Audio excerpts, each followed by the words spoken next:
It's time to suspend your disbelief once again. Welcome back, everyone. This is your goddess Cerebellite, bringing you once again back into In Other Waters. I hope you all are taking good care of yourselves and making sure to get plenty to drink and plenty of rest. Oh, what's that out there? Let's get right into it while I can see this. Stilt-legged stone. This tall, crab-like creature. Now, how can these creatures survive out here among the brine? I'll start keeping notes on their behavior. An unusual assortment of rocks, shells, and bones adore its back. Oh, that's cool. So it survives... Oh, it's coming at me. Lake edge.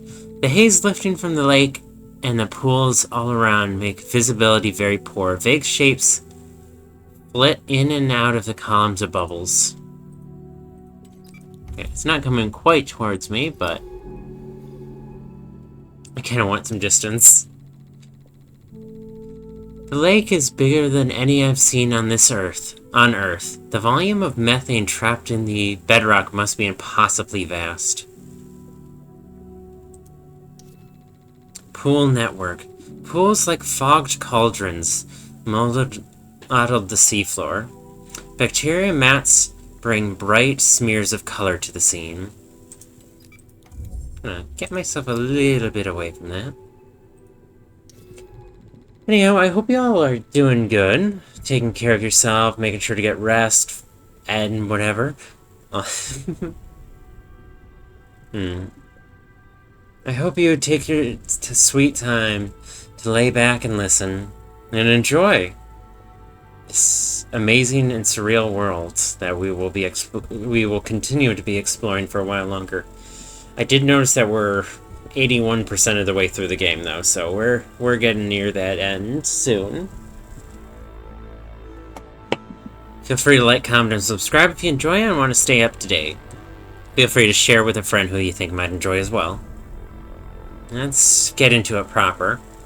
Among the ornate fronds, I can see a neon orange microbial carpets spreading out from the pool in complex growth patterns. Did see that... Oh, I could... Oh, that one's a sample candidate. Whoops. Silt strip. Between the wall of the ridge and the corroded shelf is a wide strip of pale and silvery silt. Kind of want to head back there because, well, why not? It's just a brine mat.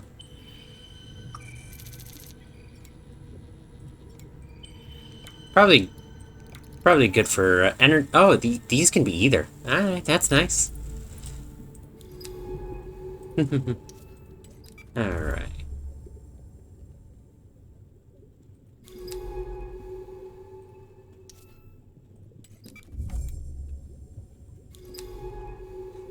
Oh goodness, there's just so many places to go. Sand Peninsula. A thin strip of sand pushes out into the lake, surrounded by toxic pools. Silt Island. Hemmed in by toxic pools, this small rock ice looks out across the landscape of deep craters and unrelenting darkness. Draining pool. Some of these more northern pools are emptying of brine, leaving only shallow layers at their base. Interesting. Something slurping them all down?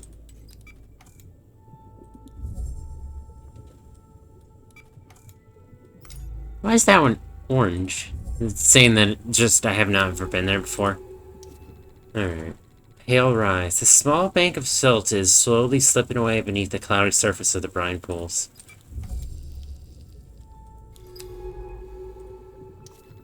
Complex pools. The edges of the lake are like miniature landscape of craters and depressions. Flat rock.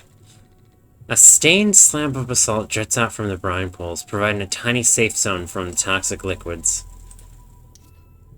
Alright, you know, I'm diving into it.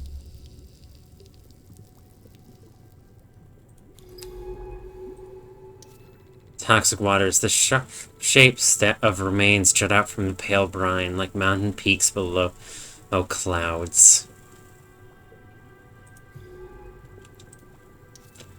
Flat rock. Okay, so these things are just have a designated path they like to travel. Alright.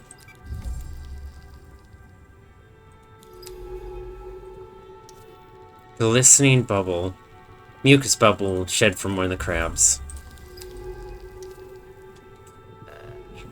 Shed from the back of a creature sits on top of a small pile of silt as if it were an egg.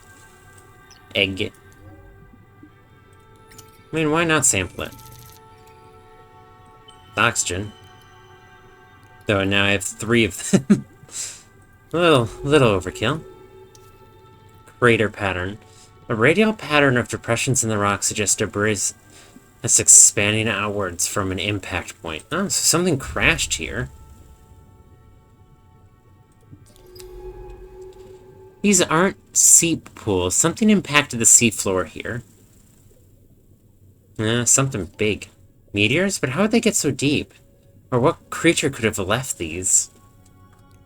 Maybe a meteor when it was... maybe a meteor when it was an ice planet, maybe? A small lane is strangely clear of creature tracks. They must not cross into the northern zone.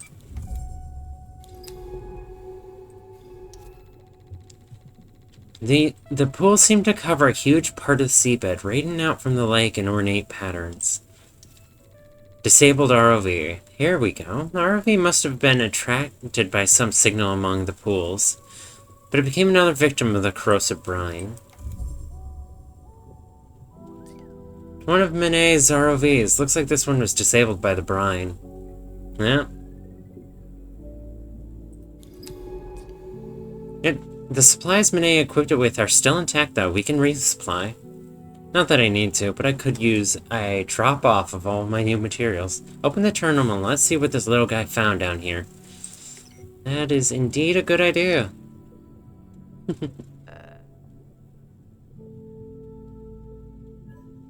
Map data.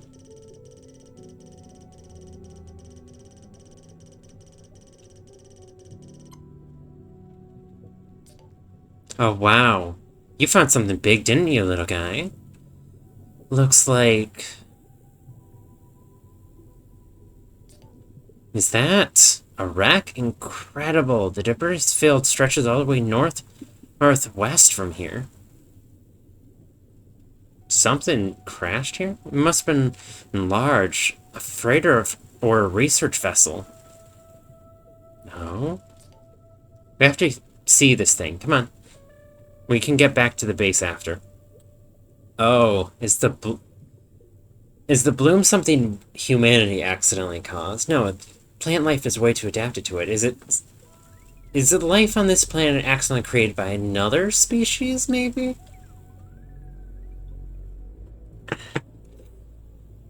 Should I head back just to drop off my stuff? Yeah, I should.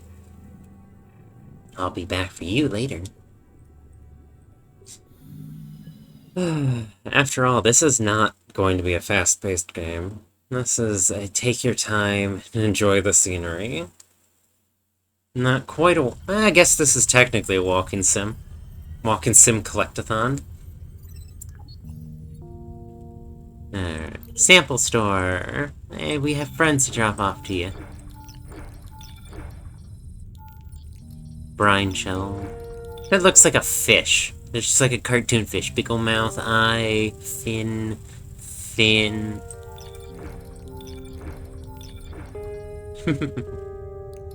Alright, let's go to the lab. Let's sample analysis. Mucus bubble. Lung crest.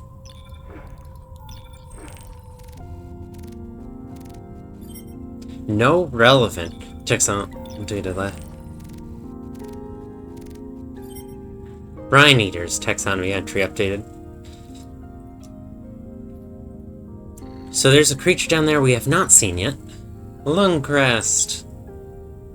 Let's check out your behaviors. After finding a shed lung crest bubble, it has been possible to analyze its contents.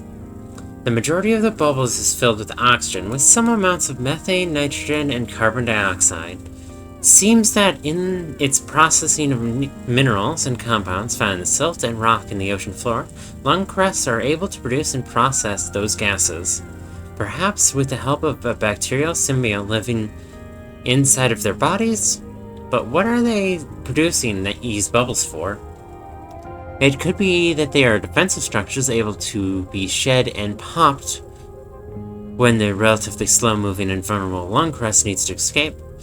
But then why the carefully managed cocktail of gases? Further investigation is needed, and particularly we should look to inspect the lung crest shell. So yeah, we still need to study its shell. That's gotta be shell from them, right? No, that's just brine shell. No. Okay, so yeah, we just have not found a chunk of their shell yet. And then for the brine eaters.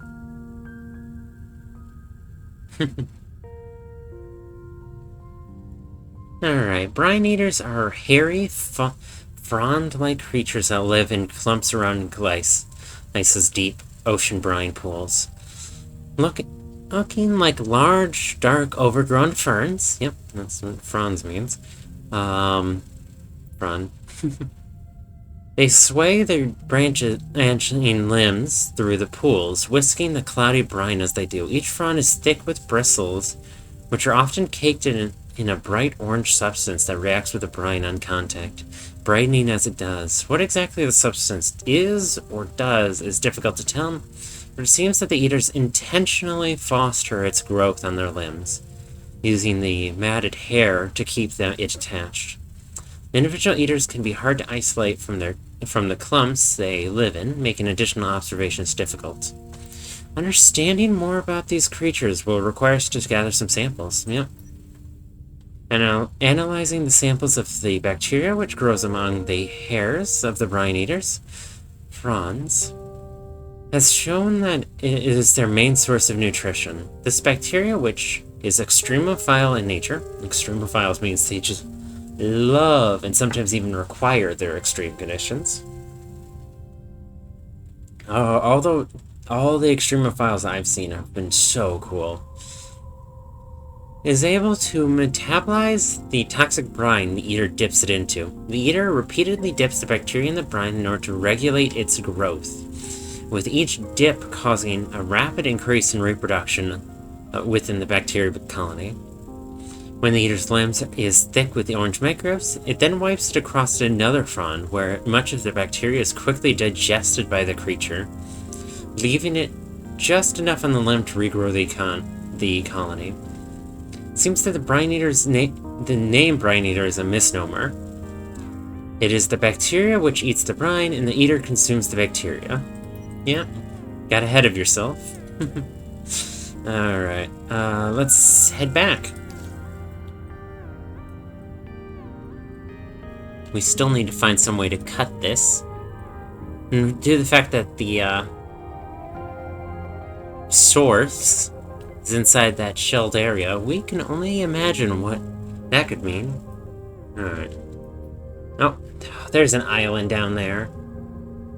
We have to go through the brine.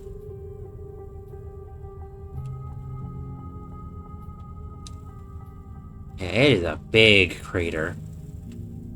Just assuming it's a circle, that's huge. Oh. Ho. Ho, ho, ho. If these are connected, that would be huge. I also love how there's just this little island there. I don't know if we'll ever reach there, though.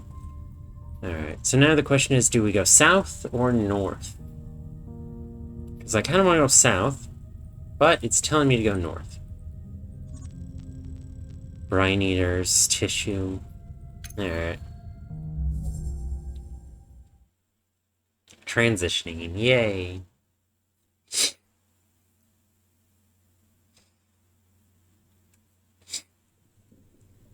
Alright, south it is.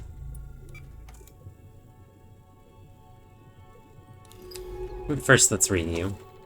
Debris field. Whatever caused the string of impact craters, part of it lie all around. Huge jointed forms of corroded metal. So the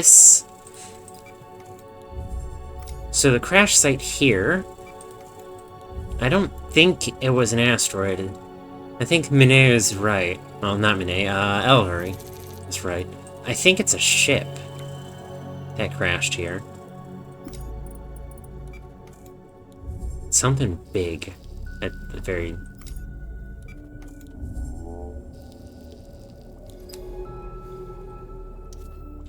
Toxic waters. Okay, so that eats away at me quick. Distant lights. Pale beacons flicker across the lake. What are those? Hey, friend. Silt legs. I'm seeing this creature take dead remains from the brine pools and decorate itself with them. Trophies of shell and bone. Toxic waters. Is there anything out there? I see tall shapes in the dark. Brine inlet. The sand between the pools runs down into the lake. Is this island being slowly swallowed, or is it just my paranoia? Oh goodness, that took over half our oxygen just to get here. Alright. Glistening bubble. The creature has shed its bubble crest on this desolated island. The carrier is nowhere to be seen, perhaps lost in the brine. Whew. Air. That'll be a lot quicker on the way back. Lake Island. This Mage patch of high ground. Meager. It's meager. This meager patch of high ground provides a dreamlike respite from the milky waters. Strange creatures all across the lake. Shed carapace. A small, smooth carapace sits between the pools, half sunk in the sand. Could this island be the refuge for juvenile creatures? So is this their nesting island, maybe?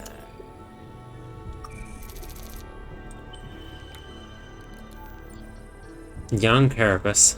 A stony carapace shed by a creature near the brine pools. Oh, that's also a sample location. Oh no, that's the glistening bubble.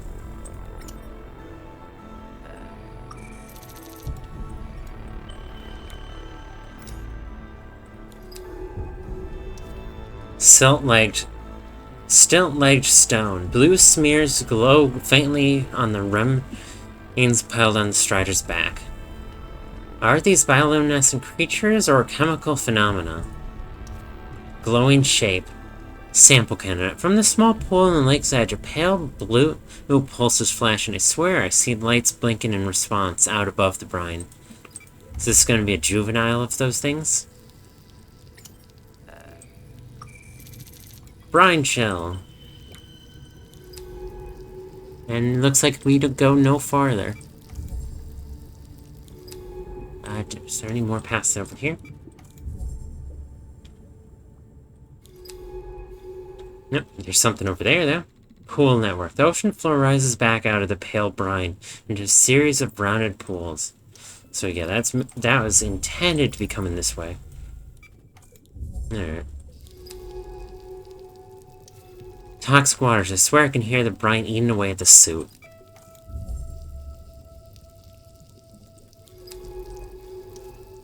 Brine Lake. Alright, well, now we can go north. Without concern. Oh, goodness. That just ate away at me. Microbial mats. That'll be a good way to replenish.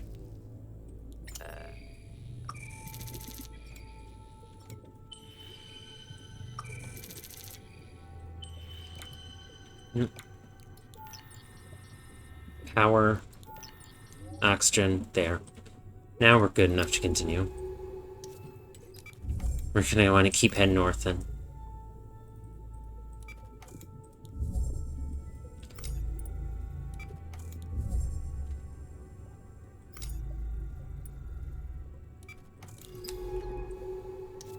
Sandy rise. The pools seem to continue out to the north. But why do they stretch so far away from the main body of the lake? Yeah, we figured that out. Something crashed here. cloudy pool. The brine gathers in a small crater, like a settled storm. It would be beautiful if it wasn't so toxic. No, things can be toxic and beautiful. Oh yeah, I don't have hot cocoa, I just have water today. Because my stomach's kind of been not great. This silt bank allows passage between the two parallel strips of craters leading to the north. Empty of brine, this crater was clearly caused by a large impact, showing radial cracks in the rocks, spreading from a single point. Alright. Let's actually swing back a little bit, just in case there's something we missed. Silt strip. The Sin Causeway leads between the pools, away from the lake.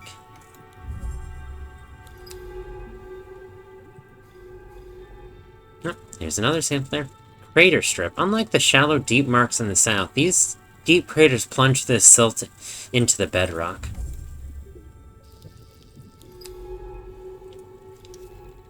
Lake Causeway.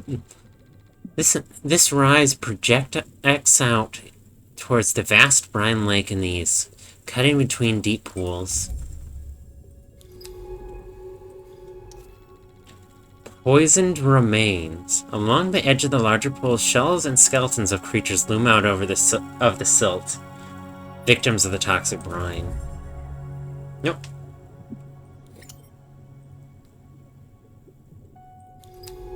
Alright, and then we're just back to areas we've seen before. Alright. Wait, was that a sample candidate? No, it wasn't.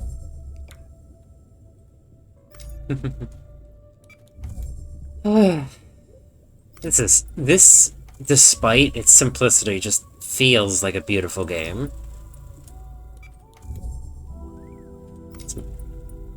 I'm so glad I decided to play this game. Oh, isolated oasis. Sample candidate. Despite the toxic brine on all sides, this glowing oasis clings to the rock, even as it is melted away. Oh, damn. Yeah, it's an oasis here. Those sounds just sound like the re-deads from Legend of Zelda: Ocarina of Time. Is that just me, or am I crazy? Deep pollen. Yeah, that was the oxygen source. Alright. Glowing fan? Might help if I actually finish reading it. Precariously seated among the pools, this fan shows signs of decay. Its amber waves of light studding and flickering unevenly.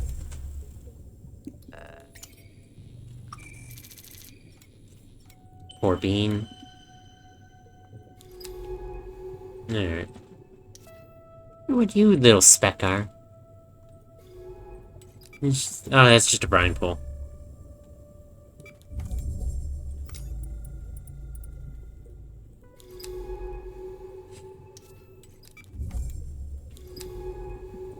And then back to the ROV.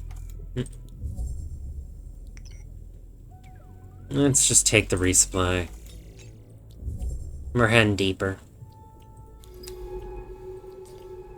Here's the edge of the debris trail. Something sank here, and by the spread of the debris, exploded. Oh, so it exploded after it fell. It's been here for years, decades. The metal's corroded to little more than a frame. Oh. This has to be connected to the vast shaft we found north of here. Oh, so is it two parts of a ship, maybe? Something big happened here. Something no one was meant to find. This huge piece of debris has been distorted and twisted by the brine, leaving it totally unrecognizable. Yeah, that... Excuse me, these that never came. Ugh. It's really beautiful outside, but of course that just means my allergies are gonna nuke me.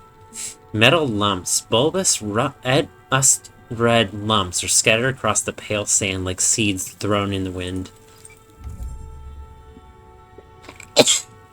Oh, that sneeze finally came. Ugh. Ugh. I'm so glad I have tissues. Where did I put them? Yeah, here. Uh, you all better be taking care of yourselves and your own allergies, by the way. I'm not doing it for you.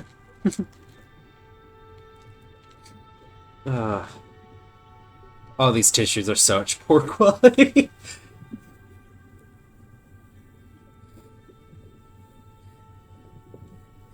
Alright, well, back to it. Let's see what's here.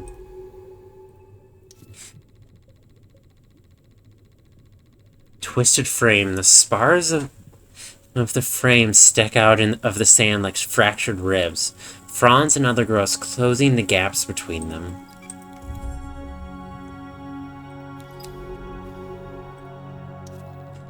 Fractured plates. The broad, flat plates of the wreck sit in at right angles to each other, forming a complex angular walls.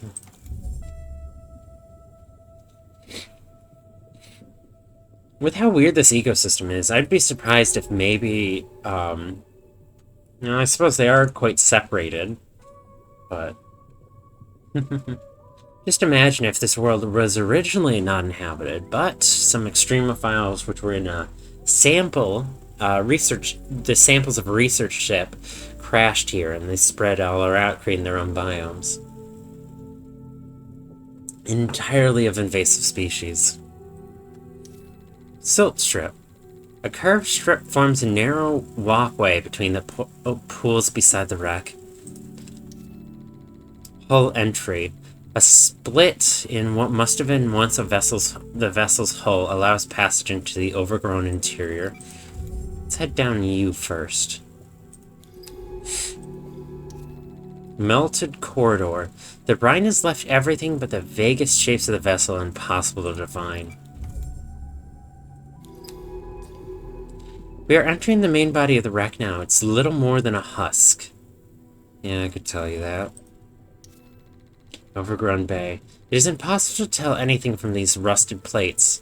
Whose ship was this? Yeah. The local ecosystem looks to have been scraping away at this thing for decades. Nothing much left for us now. Yeah, something was clearly here before. Overgrown bay. This bay, perhaps once a cargo hold, is being scraped away by frond-like creatures, releasing flakes of orange rust into the water.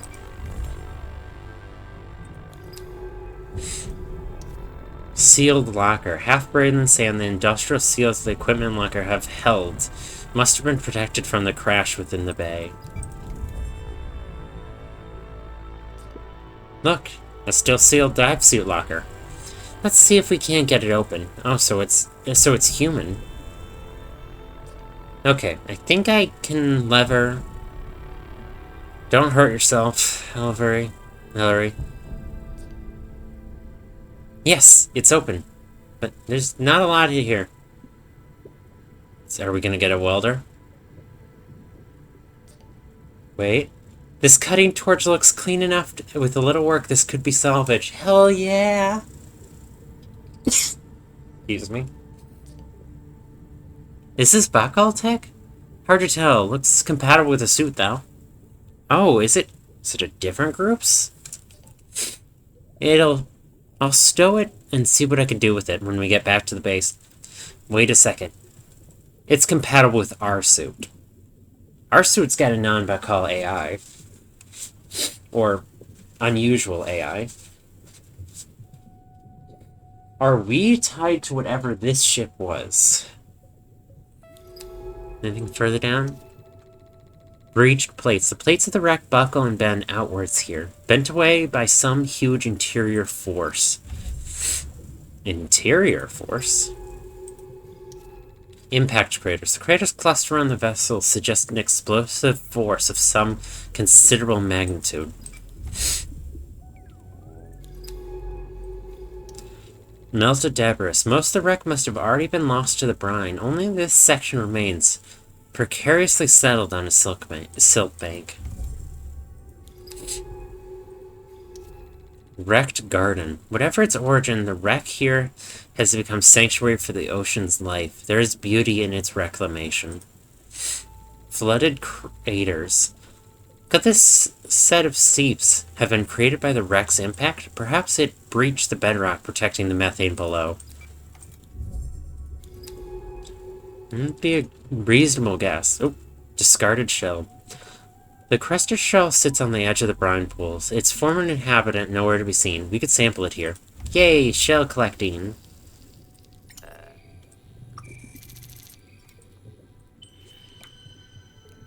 No, that's a new shell. Crested shell. Alright.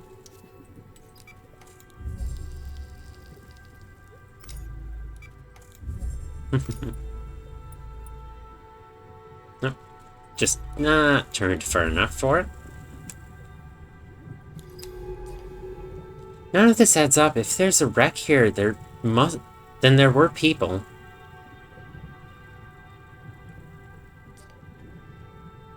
And if there were people, well, why doesn't everyone know about this place? About this incredible life? I don't think this was Bekal. We've spent centuries looking for life outside of Earth and found nothing.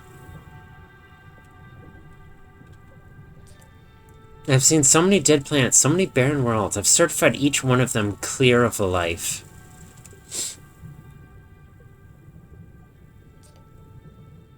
Just so an exoplanet extraction corp can pick them up to clean them for maximum profit.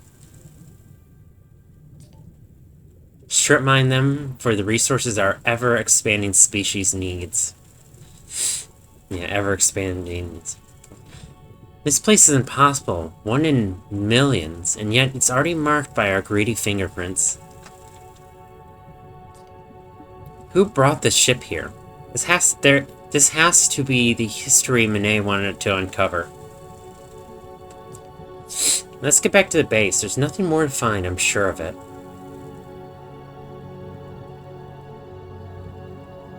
I think there's a... Oh. Let's finish reading it first. I'm jumping the gun. Wrecked edge. North of here, the debris field fade away as the ocean floor slopes towards the abyssal plain. And there's nothing more to see here. Alright, let's head back to that one little section that we didn't go down. Oh, hey, friend. Longcrest. Hey, buddy.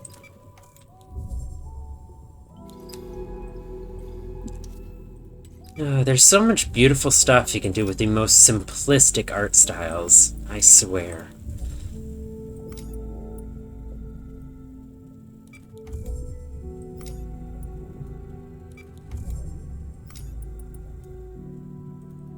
Simple art style, simple controls, a game that is unarguably beautiful.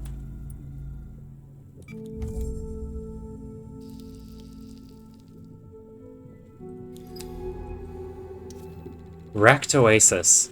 A warm glow lights the cracked and corroded skin of the twisted plate. A warm glow lights the cracked and corroded skin of the twisted plates in sharp relief.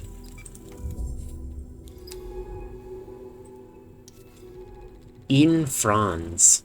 Fronds crowd this piece of debris, some eaten away by the local grazers. Broken limbs lie all around. We could sample one of these small pieces here. Yeah. Glowing fan. The fan has tucked itself to the side of a vast corroded plate, forming an oasis in the shadow of the wreck. Yeah, plants reclaiming things is the coolest thing. Alright. Unknown. Bristly limb.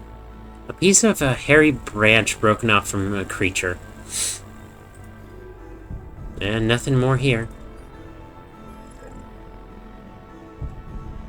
The only thing we haven't found a full amount of research for is those creatures in the brine fog.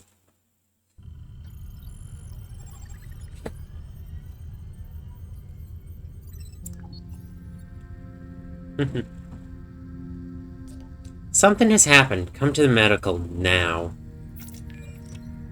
Minay error. Vital signs unclear. Foreign genetic material detected. Rapid tissue growth. Minay is growing.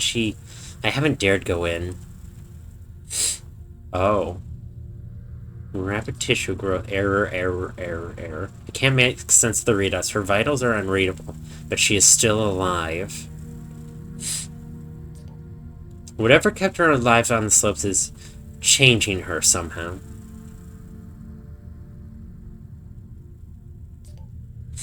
I've been sat here watching her. I don't know what to do.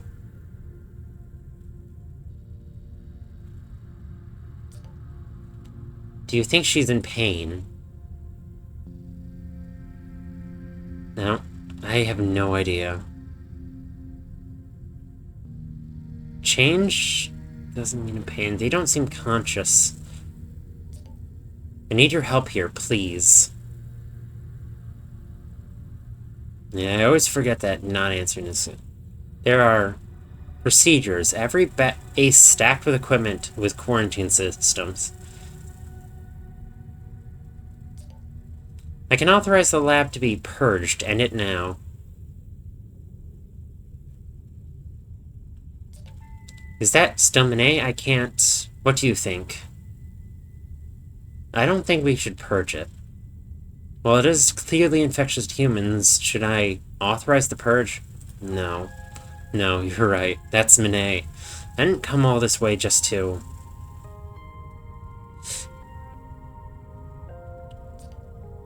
We need a monitor. Try to understand what is happening here. Yes, that is a good idea. You're in the perfect situation to study this thing. Thank you. Don't worry, Ellery.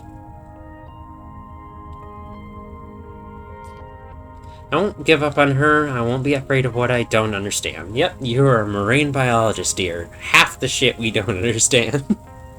We can find the answers together. Yes, we can.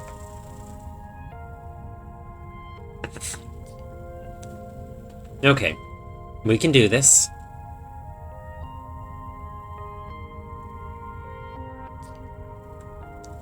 I've hooked up the cutting torch from the debris field.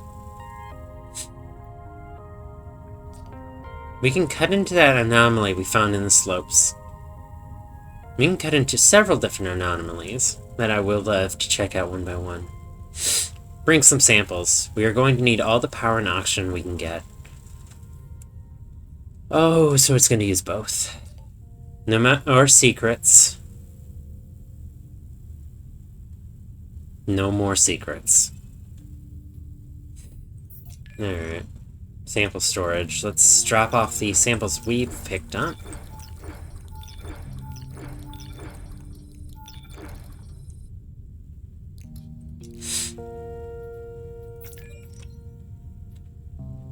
Life support's still doing fine. I mean, it dropped when Minay got brought in, but... There's a new message for that. Alright, let's... check out the new samples. Have we figured out you yet? No, I don't think we do. Yeah, to be young. Brine eaters. Lung crest. No relevance. Yeah, we need to swing back by the brine pools one more time to find the more examples of those walking rocks.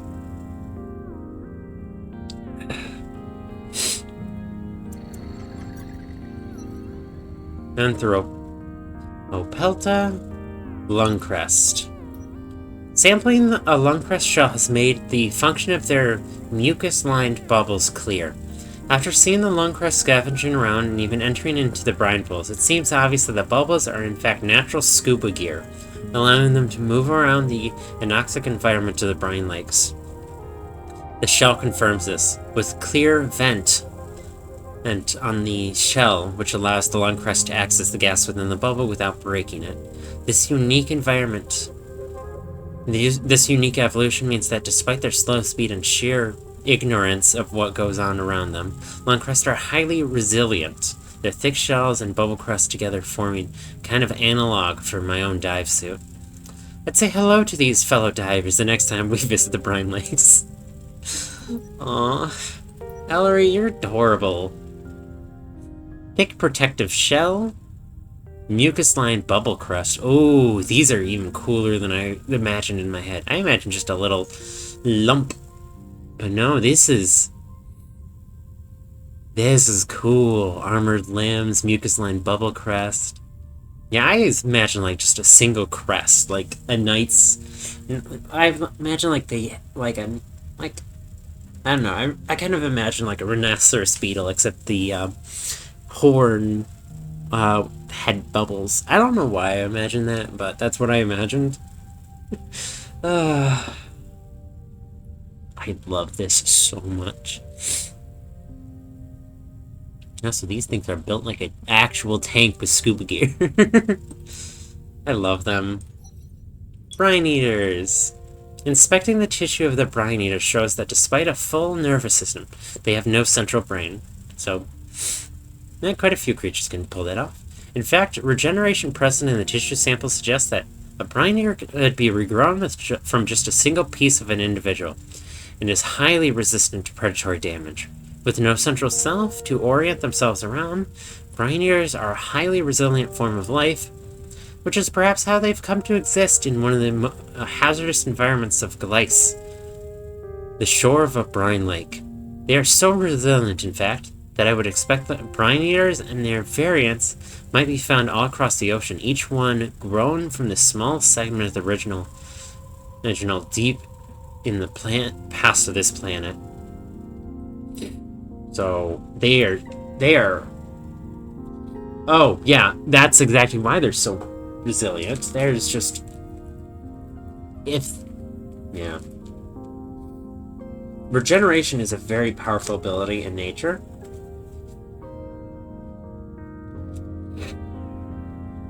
Sorry, my nose is running like crazy. I've been talking. I hope my voice doesn't come out too weird. You've probably heard it deepening as we go, as I lose my ability to use my nose. Yeah. Man, this is like quite the intense ivy. Digestive fronds, bristly fronds, sessile base, so it just does root itself in one point, and then it's just a big old bush. Bristly fronds. Bacterial growth within the bristleness. So the bristle ones are feeders, the bristleless one, the hairless ones are the digestive ones. It takes quite the structure to feed, but as long as they have access to even just a hairless and a bristly one, they'll regenerate from the looks of it. That's cool. Habitat. Is Minnie still Minnie?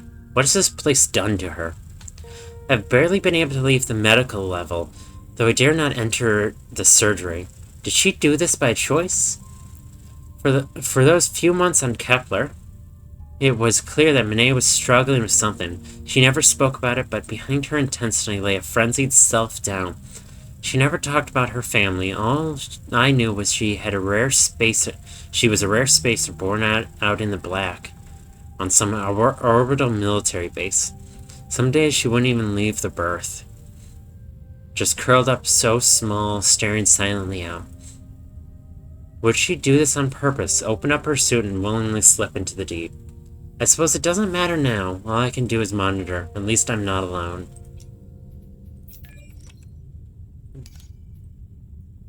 Alright. We're gonna want to run across the edge here, see if we can't find any more of the still rocks to finish off that. Because I know I have the samples to finish the research on them, though. I just don't have them categorized yet, because I've not seen enough examples. This is the first time we've run into it. Oh, yep, and we have the cutting power.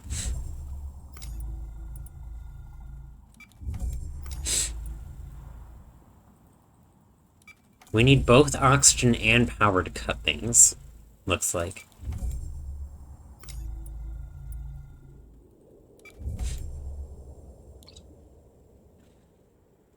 Prime and ignite. And we've got our full tool set. We're definitely getting close to the end. This game is going to be sad to finish, isn't it?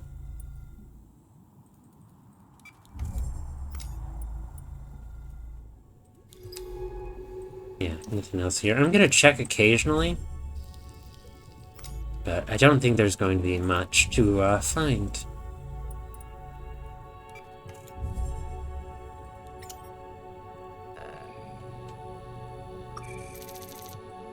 Mucus bubble. I think I'm gonna...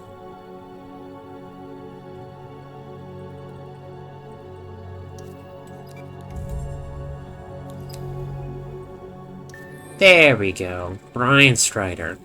A stilt-legged crab-like creature that clears brine pools. I'll call these mournful creatures brine striders. They are walking lanterns calling out in the dark. Fuck, that's cool. A stilt-legged crab-like creature that clears the brine pools of dead remains, providing a habitat for glowing life on its wide shell. Alright.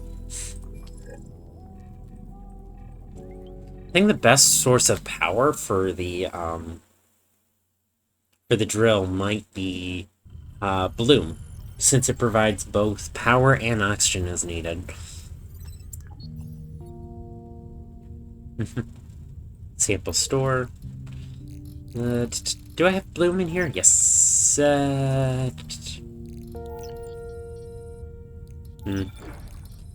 pick it up once I'm there.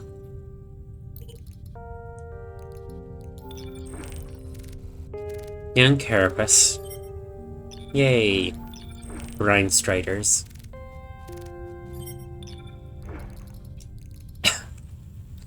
Oh goodness, I got like a bubble stuck in my throat.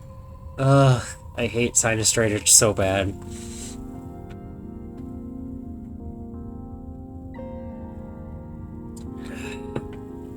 Brine striders are towering crab-like creatures, which live among the brine pools.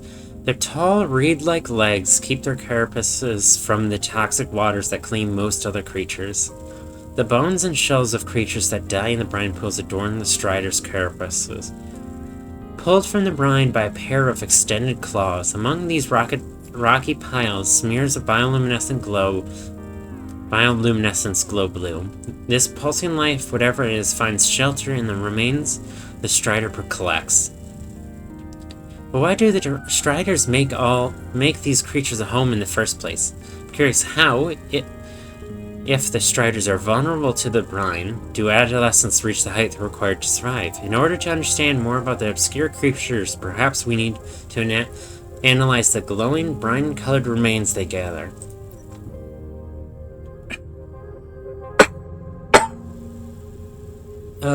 Sinus drainage is the worst thing in existence. Never have allergies, folks.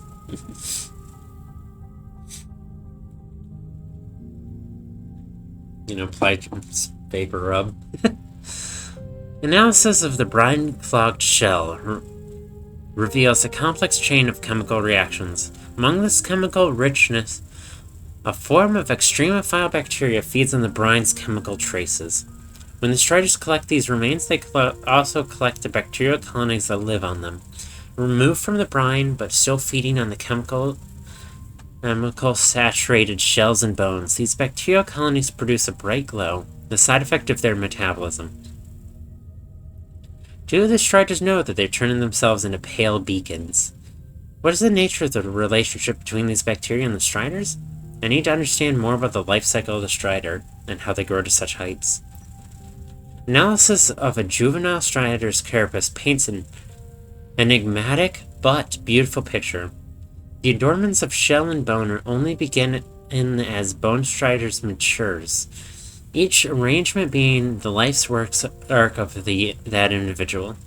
Though the striders often live apart from each other, it seems that they still communicate. These their adornments, which grow taller and brighter, act as beacons. They can signal for food, signal to mate.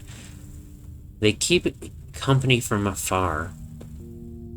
Gathering the remains of their glowing bacterial colonies is a ritualistic process, a way way for each of these large and ponderous creatures to create an identity within this ecosystem. Through a living, growing work of biological sculpture. Oh my goodness, they remind me of the kind of the Silt Striders in Subnautica in the first game, the good one. Except they pile up high this little beacon. Now the remains, extended arms. I love cool creatures like this. Height range 4 to 6 meters. Oh, honey, I'm only what, 3 meters tall or something like that. This is twice my height. Fucking awesome. Alright. I'm gonna go for you first, because you are a brat to me. Though, I am going to end the episode for here. After all, I can hardly speak with this bubble in my throat of sinus drainage. I hate it. I'm gonna fucking flush myself. And then I'm going to get on to more recording. Thank you all very much for watching. Feel free to like, comment, and subscribe if you enjoyed. And make sure to take good care of yourself. Because in this rough world, sometimes we do need to spend a little extra time spoiling ourselves, right? Have a great rest of your nights. Bye for now.